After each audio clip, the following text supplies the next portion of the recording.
with new polling. Did you see the polling? Yeah, incredible. Incredible polls to tell you about troubling numbers for Hillary Clinton out of Iowa and New Hampshire. A YouGov CBS News poll of likely New Hampshire primary voters shows Vermont Senator Bernie Sanders widening his lead in that state. He's now ahead of Clinton by 22 points. Let's just stop right there. John Heilman, 2 months ago, nobody would have imagined Bernie was ahead. Now, 52% to 30% over Hillary Clinton. What's happening? I mean, for a change to be, and we've seen last week we had polls of her losing 10 points in almost every poll. This is 22 points. This is if this were the thing that's the scale of Sanders' surge and of Clinton's decline.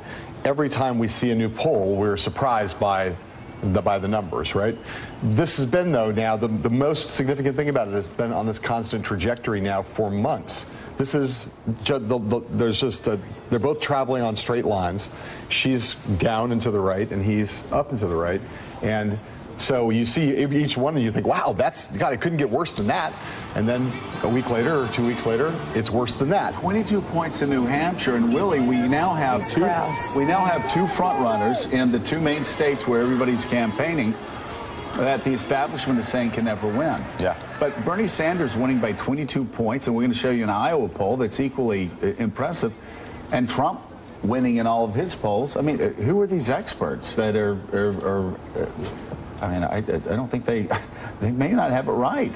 I mean, if Bernie's up by 22 points here and up in Iowa, he's got a shot. Look at these poll numbers. 22 there, you mentioned Bernie Sanders up 10 in that same poll in Iowa. That was a place that Hillary was thought to have a much larger lead and maybe a stable lead. He's leading there 43 to 33%. Yep, and you mentioned on the Republican side, Trump's got at 29% up 4 on Ben Carson, and at 40% up 12 on Carson in New Hampshire. Again, the Republican polls that we look at, it's all the outsiders. I mean, it's almost 60% if you look in New Hampshire. You put Trump, Carson, and Fiorina, the top 3 out of 4 together. Then you've got 60% outside Washington.